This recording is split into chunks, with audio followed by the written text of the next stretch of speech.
But good morning, and again, we are so thrilled that you are with us this morning to talk about the very, very important work that we have moving forward.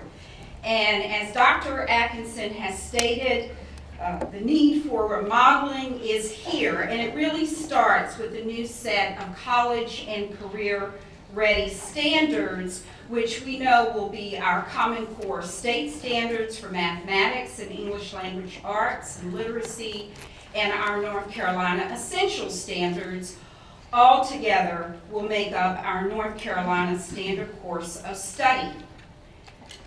So let's take a little bit of time to talk about why we need a new set of standards and accountability. We've already talked about the fact that our graduation rate in the state of North Carolina is really one of the highest that it's been in the state. But we know that there's a lot more work to do in that area. As we look at key data points today, we will look at our graduation rate. We will also look at our economic vitality, and we'll also discuss achievement gap, all of which are very important reasons why we need a new set of standards and accountability in the state of North Carolina. As we discuss our graduation rate, we know that currently our graduation rate is at 77.9%, one of the highest we've had in the state of North Carolina. But we also need to consider that during the 2010-2011 school year, we had over 24,000 students who could have graduated and didn't. Again, 24,000 who could have graduated but did not. When we think about the link between our national unemployment rate and our educational achievement, we certainly know that there is increased unemployment for those who do not have a high school diploma. When we talk about our achievement gaps, which persist, we know that for children of color, in many cases, there is a more than 30-point gap. We also know that when we look at our economically disadvantaged students, we are almost at a 30-point gap. So we know that some of our students are ready, but not all of our students are ready, and we can do something about that. So we have a new set of college and career ready standards. Everyone in this room, I am certain, have taken the time to look at our Common Core state standards for mathematics and for English language arts and literacy. But let's take a few moments and really think about what we know about the Common Core state standards. As Dr. Atkinson mentioned earlier, a new set of common standards gives us a strong sense of equity. We know that the quality of a child's education should not depend on where that student lives. We have many states that are now engaged with the Common Core state standards. We also know that those standards present college and career readiness. Within the Common Core state standards, we have anchor standards of speaking, listening, reading, writing, and language, which are all skills that we want our students to have as they go off into their chosen career or into community college or the university system. We also know that we have our students across the state taking the ACT. That also has a set of college and career readiness standards. So many opportunities for our students to be exposed to college and career readiness. We also know that now we have comparability from state to state. Today you will hear about North Carolina's involvement in the Smarter Balanced Assessment Consortium. This is an opportunity for us to have state results that will be through a common assessment that many states are involved in. Also, as Dr. Atkinson said today, there will be a sharing of resources and economies of scale. As we have multiple states coming together to work on the Common Core state standards, there will be a possible savings due to the sharing of those resources and tools. And finally, student mobility. We know that we live in a time where families are not only moving within state, but they are moving from state to state. And so this certainly will give our students an opportunity to be exposed to a common set of standards from state to state. So I'm sure as a principal, you're asking yourself, what will be different in the classrooms next fall because of the Common Core state standards? Or as a teacher, you are asking yourself, what will I do differently in my classroom because of the Common Core state standards? So let's take a few moments to look specifically at 3 key shifts for mathematics and 3 key shifts for literacy. So 3 key areas that we will look for next year will be focus, coherence, and rigor in the area of mathematics. When I first started as a classroom teacher, I can remember the word coverage being used quite often. You have a lot of information you need to get covered this year. The Common Core is very different. Fewer, clearer, and higher standards. We want to limit to just a few things, and it will not be about coverage. We will have fewer standards, but we will go deeper into those standards so that we establish clear focus. That certainly will lead us to coherence, which is the second shift. We need to think across grades and link major topics within the grades.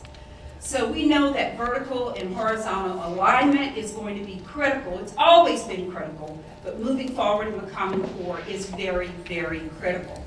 For example, data displays. We know that data displays will certainly be a major topic that will be seen in multiple grades. So students will have exposure to those data displays multiple times. Word problems. We know that word problems will be something that we will see throughout. So again, students would have exposure multiple times over multiple years. And then the third shift is rigor.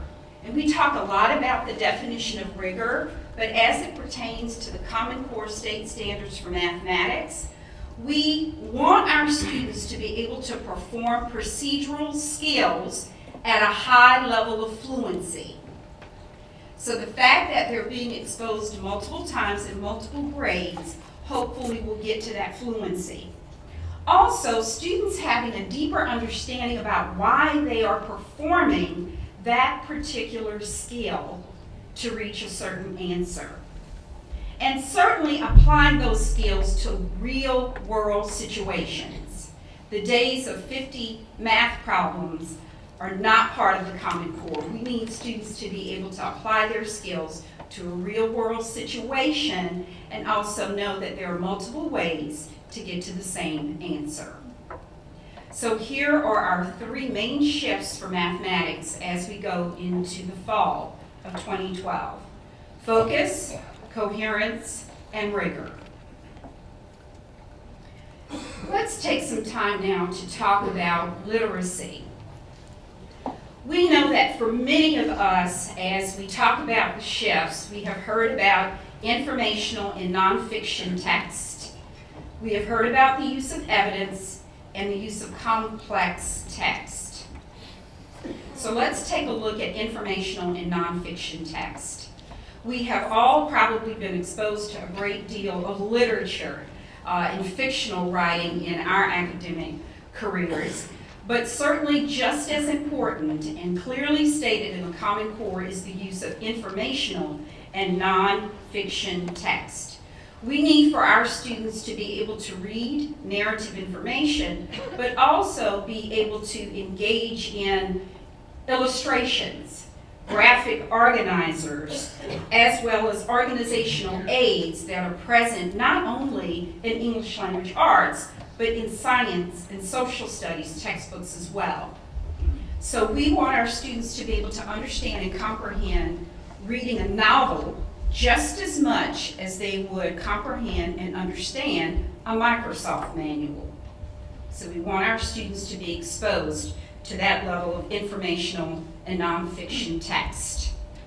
The second very, very important shift has to do with evidence. We want our students to be able to read and write, being very grounded in evidence. So when students are writing, they need to provide the specific text in a passage to support their opinion. In many cases, we have asked students to write paragraphs based strictly on their opinion. But now we need to really link their opinion to evidence that they have received within text. Very important shift. And the third shift has to do with complex text. And again, this is in relationship not only to English language arts, but to science, social studies, history, and the technical subjects. We want our students to be able to use academic vocabulary within the context of the content area. So for literacy, our three shifts as we go into next fall for 2012 will be informational and nonfiction text, evidence, and complex text. But we also know that in the state of North Carolina, we have the North Carolina Essential Standards that are specific to the state of North Carolina. And when we refer to the essential standards, we are referring to all of the content areas that are listed on the slide. What is important to note about all of these standards is that they were based on revised Bloom's taxonomy. So you will see a push across all of these standards for synthesis and analysis and evaluation. We're pushing to have students at a higher level of thinking. What is really exciting about this is that as students go into different content areas, there is a consistency of practice to ensure that students are reaching higher and higher levels of thinking. So that is very, very critical. So in summary, we know that we have the Common Core state standards for English language arts and mathematics. And we have the North Carolina Essential Standards in our other content areas. All of this makes up the new North Carolina Standard Course of Study. It has been internationally benchmarked, it has been discussed and reviewed, and we truly believe, when achieved, can ensure that students are ready for their post-secondary education. We started the implementation of our standards some time ago. We know that every school district and our charter schools participating have a leadership team. That leadership team attended one of the regional summer institutes that was held last summer of 2011. And those same individuals who represent each of the content areas then went back into their school district and prepared their implementation plan and proceeded to execute their plan. Those same individuals have continued to attend regionally based trainings in the fall and spring of this school year, and they will continue to have training opportunities during the 2012-2013 school year as well. We also know that we have published several modules on our NC Education site. And if you've completed at least one of our modules, could you please give us a show of hands? Very good, very good. So we currently have 6 modules that we have released and more will be coming. We have support tools that are being added and referenced on our site. On the back of your agenda today, you should have the dates for the READY follow-up webinars that will be taking place. Our Curriculum and Instruction Division has quarterly content webinars to be able to answer questions that educators may have about the standards and also discuss possible resources that could be used in teaching these standards. As I said, we had the Summer Institutes in 2011, and then we will have it again in 2012 for the district leadership team members. We'll continue with the regionally based content area training sessions. And then going into next school year, we are preparing to unveil 11 new modules going into next school year. But we know that the standards work is definitely connected to the work of assessment and accountability. So at this time, Mrs. Angela Quick, our Deputy Chief Academic Officer, will talk with us about assessment and accountability. Good morning. Good morning. Good morning. I am excited to talk to you today about assessment and accountability, but before we jump into the formal presentation, I do want to remind us that this work we're talking about, the standards, assessment, and accountability, all is work that came from you, came from the field. Almost 4 years ago, I joined the department, and one of the first things that Dr. Rebecca Garland asked me to do was to review all of the emails that came in through the email listserv around change in standards, change in assessments, and accountability.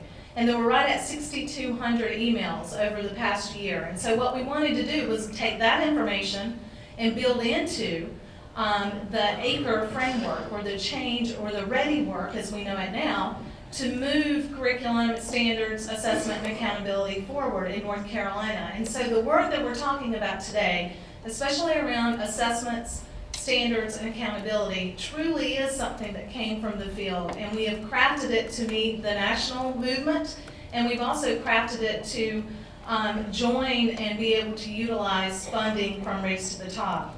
So the first thing I want to say is we would not be talking about assessment or asking why we assess students if we had not spent time making sure that our content and our content standards were ready for students to be college and career bound. It's very important for us to understand that North Carolina this time around, and many other states in the nation, did not create the assessments first and then fit the curriculum or content standards around the assessment. We had lots of deliberations, lots of conversations with teachers in the field, bringing them in to work on the essential standards and the Common Core work. So all of the assessment and accountability work has been driven through the content work. Very important to note that. So the first big question is why we assess students to begin with. As a former high school principal, I can honestly say that during assessment time, the majority of your day is spent worrying about how to schedule a building or how to make sure that you get all the students and everything in a secure fashion and results back to the State Department. So we tend to forget, why are we doing this in the first place? And the most important part of this is to make sure that our content in our curriculum that we are talking about, or teachers are working with in classrooms with students, to make sure that content and curriculum is being taught equitably across the state. Dr. Maria Pitre-Martin mentioned earlier this whole idea of access and equity and comparability. You will see in our new assessment system and accountability model that we're not only talking about equity and comparability across our state, we are moving into a time where we're talking about comparing across states and perhaps even nationally. So it's important to know that in order to get there, we had to change the way we looked at assessment in North Carolina. And in the past, what we talked about was mainly EOCs or EOGs. And I want to be clear that multiple choice questions are fine for assessment. They're not problematic. But we do know now that multiple choice is one way to assess, and that there's other types of assessment items that we can use to better represent what students know and can do. And so summative assessments is important at the state level for accountability purposes, but it's also important for school and LEA to look at summative assessments to make sure that programs or interventions and other things going on in the school are working. So a reflection aspect of summative assessments is definitely something we will continue with.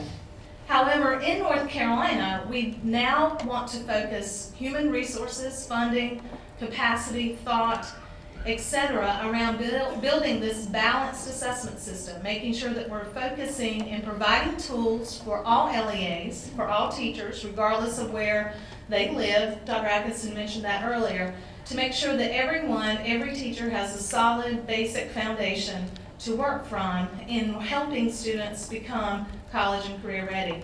So we know now that the assessments that really change instruction daily are those formative and benchmark type assessments. Those are the type of assessments that happen each day, every other day, and that's the ones that teachers need instantaneous feedback on so that they can change instruction. They cannot wait until the end of the year or end of the semester for the autopsy data of an EOC or EOG. So it's a very different way of looking at it. Still, EOCs and EOGs are extremely important. We'll never move from those because of the accountability measures, and that's a good thing. But we also know that we need to support teachers and schools and principals in making sure that we have formative and benchmark assessments. So with that, let's take a look at what's changing with our new state summative assessments.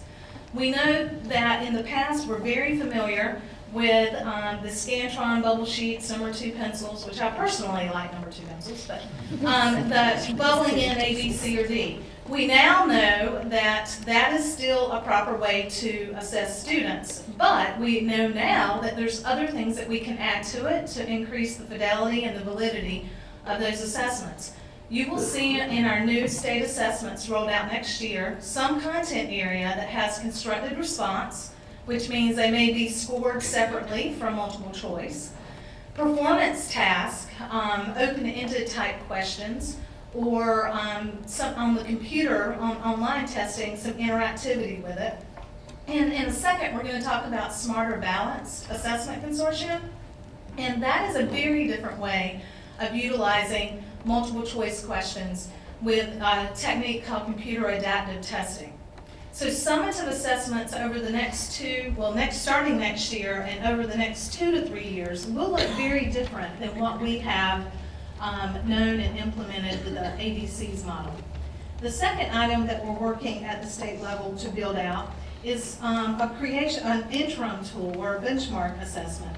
This benchmark assessment will live in something that Philip Price and I will talk about a little bit later, and that's our instructional improvement system.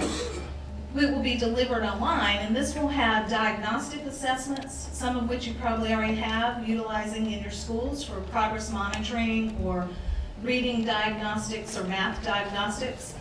Also, we'll have a benchmark tool that is created to point towards our new EOC and our new essential standards and our new Common Core information. And we'll be able to use the data frequently, not wait until the end of the week or the end of the month, but the instructional improvement system will have a tool in which students and parents and teachers can look at the data rather quickly instead of waiting until it's too late to intervene. So we're really spending time, energy, and resources on getting a baseline foundational tool around benchmark assessment. And then finally, we will continue around the formative assessment world by building out and refreshing and updating NC Falcon, which most of you should be familiar with NC Falcon. We will continue to add content-specific formative assessments in all content areas. We'll build that out. We're working to refresh and provide our online writing instructional system with some document-based questions that can help advanced placement teachers or history teachers if they're interested in doing document-based analysis or writing. And then also we're looking to update this to be a partner with the ACT writing component that students went through last week. NC Diggins, will you raise your hand if you know what I'm talking about? NC Diggins, okay? Hopefully this will change. This is the best kept secret in North Carolina right now. This is a math formative assessment tool that we are working on. It's primarily K-8 at the moment, but we will continue to make that available. It is on the same website as NC Falcon, our writing instructional system, and also our PD modules. And around this formative idea, we will continue to update the professional development modules with that. All of these tools will live and be deployed through our new instructional improvement system, which we'll talk about later. But notice that the state is really focusing on making sure that we have high-quality formative assessment and benchmark tools for all LEAs. In order to think about assessment differently, we needed to take a look at what the landscape could possibly be over the next 2 to 3 years. Notice that in 12-13, starting next school year, we will have all new state assessments that are aligned to our essential standards and common core in which teachers are teaching in the classroom. And those assessments will be different because they will have innovative item types or new type of assessment items interdispersed with the multiple choice type items. But notice in 2014-15, we will have a decision point to make around what type of state assessments we want to continue using. You'll notice that the other two parts of this slide, you will see the ACT. We plan on utilizing it over the next 2 years. But then in the green down at the bottom, Smarter Balanced, the assessment consortium will come online in 2014-15. That is a national assessment. It will be only ELA, or English Language Arts and Math. And so we will at that time decide, do we continue with our state math and English assessments, or do we go with Smarter Balanced?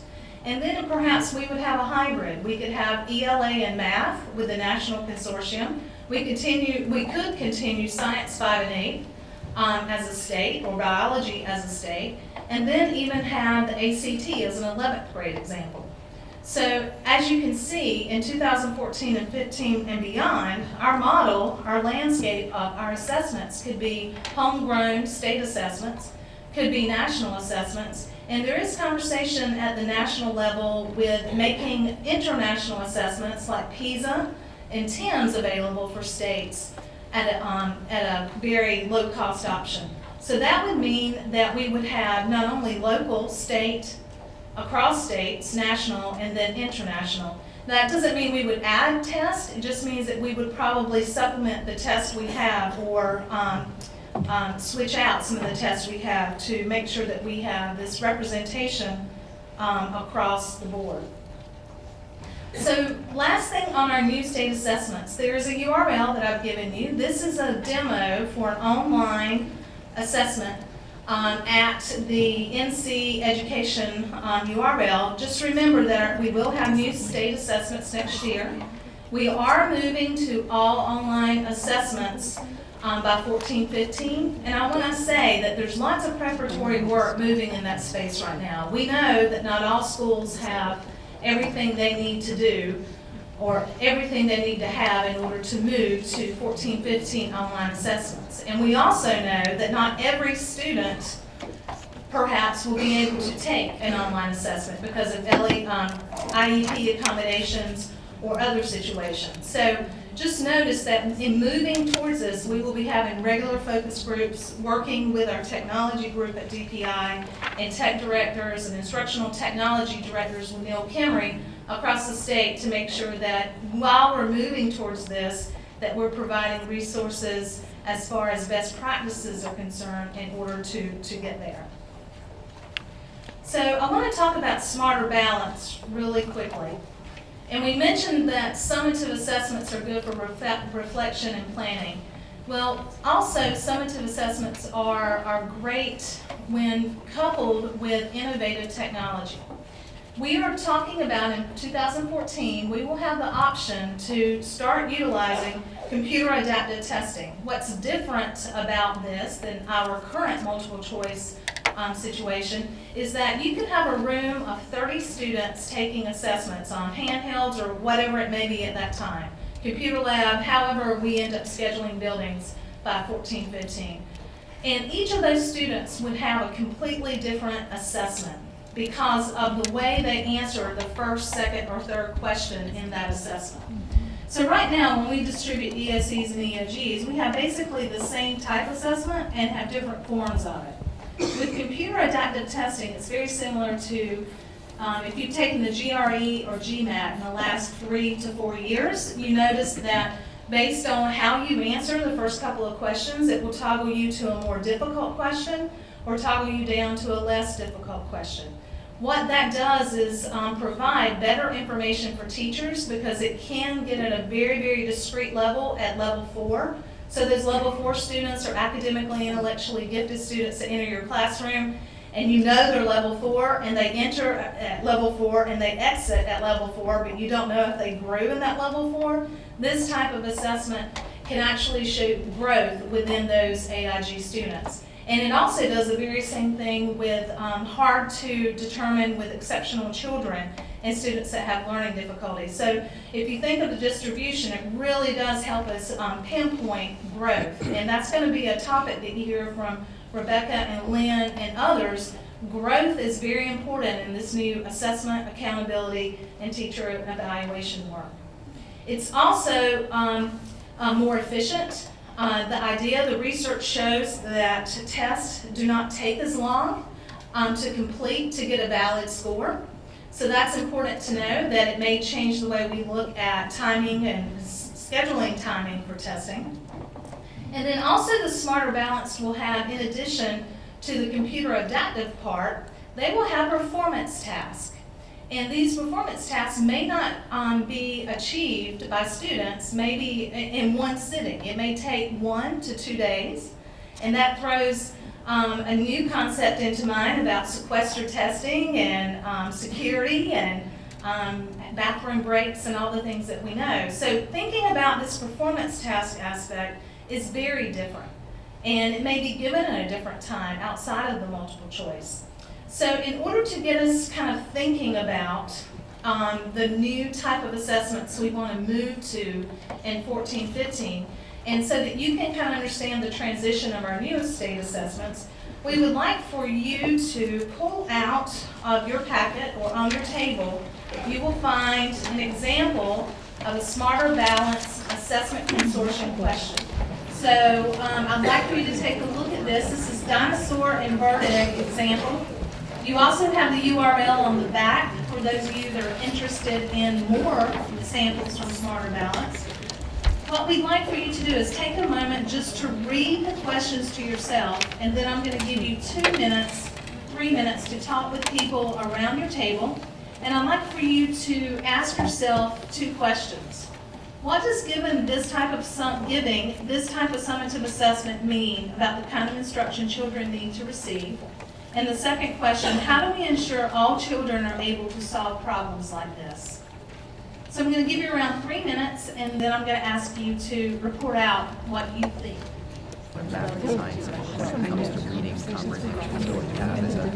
Data display, right?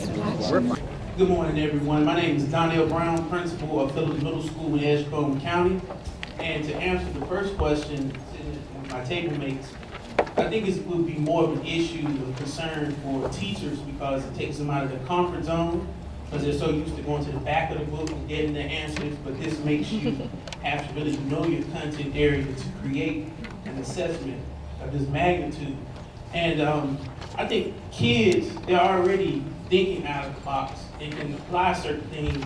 And like I said, I think teachers just have to meet the kids where they are. So I think the kids will be okay. It's just us as educators who have to meet them. Very good point. The drill and kill aspect of assessments will not work with this type of assessment. And that's an important point to know. So changing up practices in the classroom. One more. Do I have one more volunteer? I think this is a great question. This is the kind of questions that I present to my students quite frequently, and this is the kind of question that we need to promote in our schools because it basically gives a short answer and multiple choice.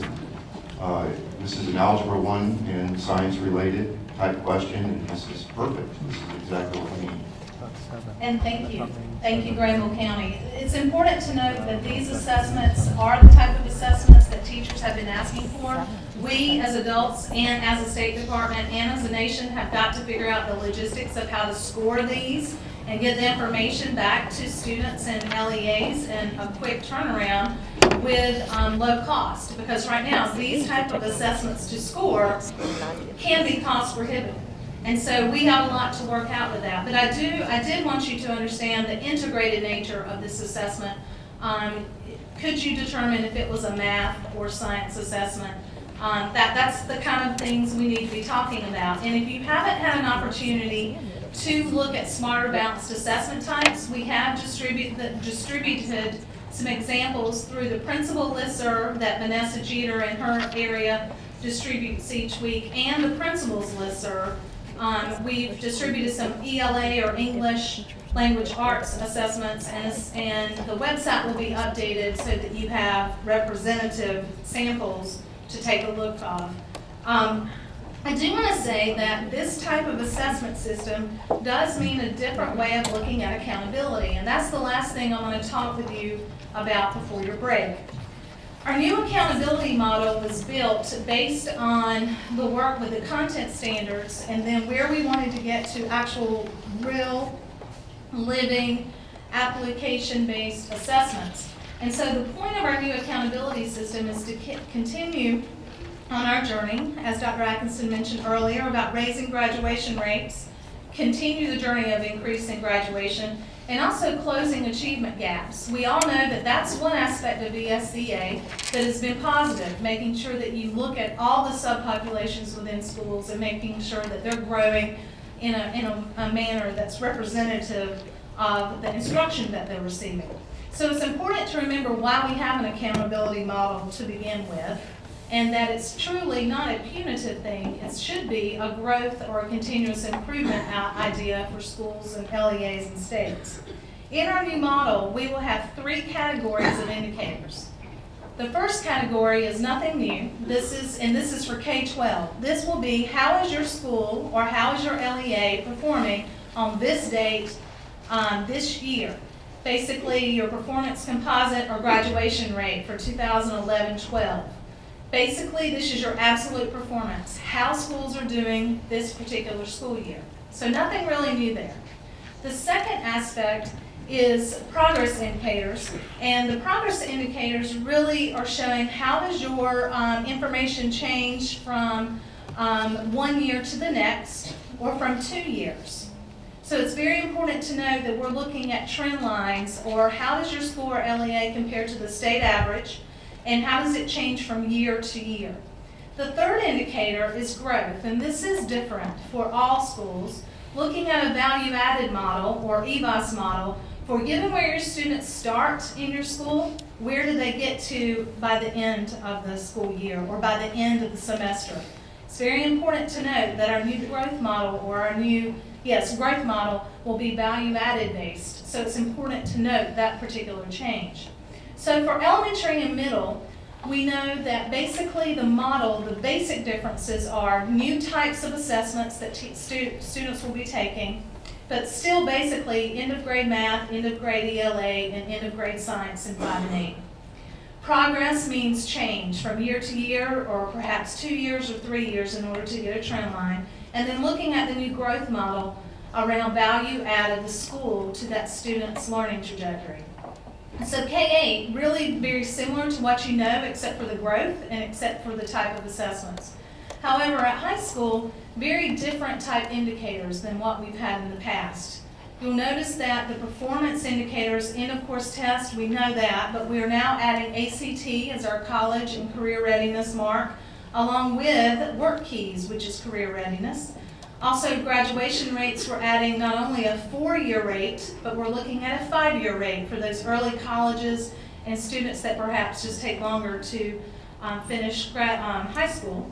And then also math course rigor, how many of your seniors are you getting through with successful pass rates in Algebra 2 and Integrated Math 3? Now note, that is not an assessment score. That is how many students, seniors, how many of your seniors are you matriculating through Integrated Math 3 and Algebra 2?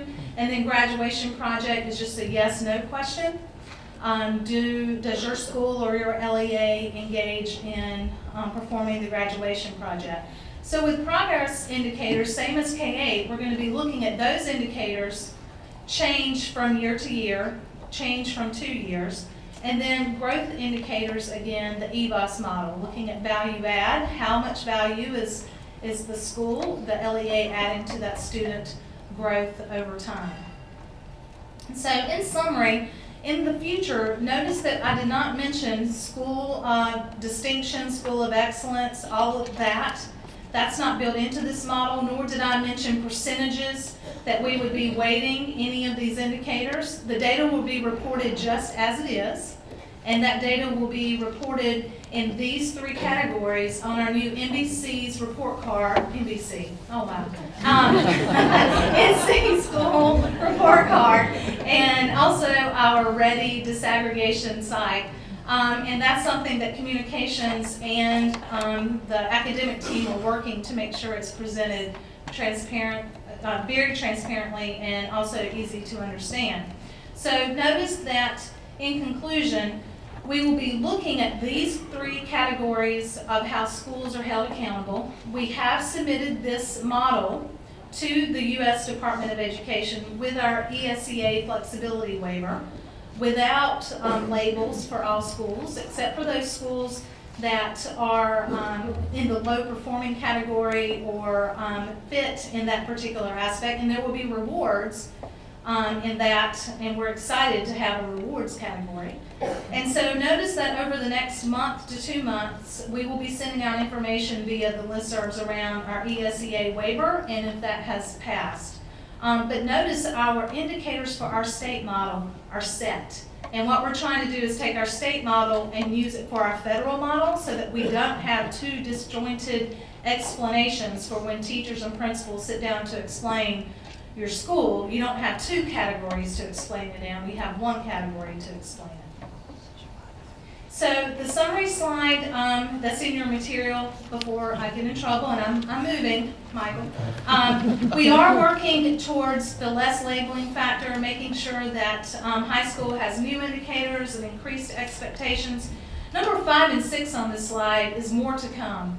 We have started doing focus groups around the state around if you were a parent, and we were working with parents. If you were a parent, how do we report this information in a very intuitive, easy to explain, easy to understand way? And so over the next 3 to 5 months, we will be working to make this transition to our new Ready report card and Ready website, reporting website, to make sure that it's easy and easily understandable. And then we'll be providing teachers and principals communication tools very similar to the package you're getting today and instructional materials on the website to help understand how this new model will work and will work in your particular schools.